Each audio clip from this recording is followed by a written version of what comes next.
It's our last question of the day for the year 2020. Wow. And my name is Femi, and this is Fumi.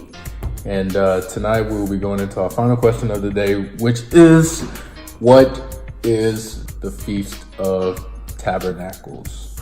So we're here at the seventh and final feast that God instructed Moses to deliver to the children of Israel. And what is it? What is the Feast of Booths and Feast of Tabernacles? And when you think about it, is that something that you even hear about today? Not at all. No, not gonna lie. Yeah. I mean, even same here. I agree. It's not something that's often said. I mean, I don't hear it much from most places these days, especially when we talk about the feasts. We've talked about more of the well-known ones in regards to, Pentecost and things like that. But as far as the Feast of Booths, like, what is that? So, Fumi, we are going to read tonight and to conclude Leviticus chapter 23. So, starting from what verse is that? Okay, so I'll be starting from verse 33 and reading to verse 44. All right, go right ahead. Okay, so it says, "And the Lord spoke to Moses, saying, Speak to the people of Israel, saying, On the 15th day of this 7th month, and for 7 days is the Feast of Booths to the Lord. On the first day shall be a holy convocation. You shall not do any ordinary work. For 7 days you shall present food offerings to the Lord. On the 8th day you shall hold a holy convocation and present a food offering to the Lord. It is a solemn assembly. You shall not do any ordinary work. There are the appointed feasts of the Lord, which you shall proclaim as times of holy convocation, for presenting to the Lord food offerings, burnt offerings, and grain offerings, sacrifices and drink offerings, each on its proper day, besides the Lord's Sabbath, and besides your gifts, and besides all your vow offerings, and besides all your freewill offerings, which you give to the Lord. On the 15th day of the 7th month, when you have gathered in the procedure of the land, you shall celebrate the feast of the Lord 7 days. On the first day shall be a solemn rest, and on the 8th day shall be a solemn rest. And you shall take on the first day the fruit of splendid trees, branches of palm trees, and boughs of leafy trees, and willows of the brook. And you shall rejoice before the Lord your God 7 days. You shall celebrate it as a feast to the Lord for 7 days in the year. It is a statute forever throughout your generations. You shall celebrate it in 7 months. You shall dwell in booths for 7 days. All native Israelites shall dwell in booths, that your generations may know that I made the people of Israel dwell in the booths when I brought them out of the land of Egypt. I am the Lord your God."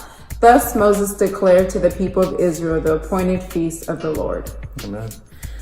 So that right there was God's instruction as far as what to do in regards to the Feast of Booths, and there were quite a bit of things that were mentioned there that stood out. Like, for me, what did you catch on? All of when it talked about the free will offerings, where is it? It went into all of these besides your gifts, besides your vow offerings, besides all your free will offerings that you give to the Lord. Yeah, that stood out to me. Yeah.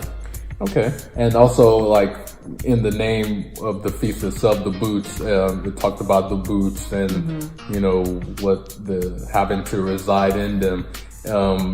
Obviously, being that this was the final feast, it seemed like basically it was like a lot that was going on with it, almost like going out with a bang. So something that we're going to talk about in our discussion tonight is, the specifics of, all these new things that are being brought to our attention in this feast as compared to some of the previous feasts. And what is the importance of that? Why is it that they have to do these things in regards to booths? Why? Well, one thing that is even constantly mentioned in regards to how often that how the duration of it, that's the word I was looking for. It said 7 days, like they had to basically do this for 7 days. And the number 7 in the Bible biblically, and how it talks about completion. And so we'll get into that in our discussion, in our Zoom discussion. I don't want to get too much into it, but there is a lot that is going on in regards to that. And also, and as far as like what the feast even symbolizes in regards to Christ, that's what we always try to ultimately come down to, because they're not just doing these things just because, like, there's quite a big significance to that. There's also even some interesting facts, or I should say point of views, that some people have had in regards to the significance of the Feast of Tabernacles. So that's something that we'll also get into in our discussion tonight. So for me, I mean, do you have anything else that you want to add? Notice anything? She's still scanning. still reading. Yeah. No, I mean, I don't know much about this one, so. Yeah. I mean, which means that there's going to be a lot to kind of give y'all, so that we'll be able to fill that gap. We'll wrap it up and kind of bring everything together at the end of the day. I guess if I was to give you guys sort of like a mindset on how to approach tonight's discussion, just think about all the feasts that we've talked about, and think about how in all of those things, like what's the word, culmination? Like how everything basically comes together at the end. Because when God does something too, like there's obviously something that he wants out of it, like the finality, something that this whole process of feast being done, and sacrifices being made, and this and that, like what is it that is to be the output of that, the outcome of this whole thing. And that's where I believe the Feast of Booths comes in, and especially in regards to our understanding of Christ.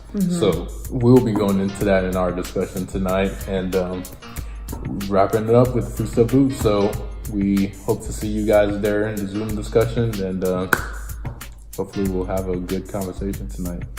We'll see you guys there. Okay. Peace.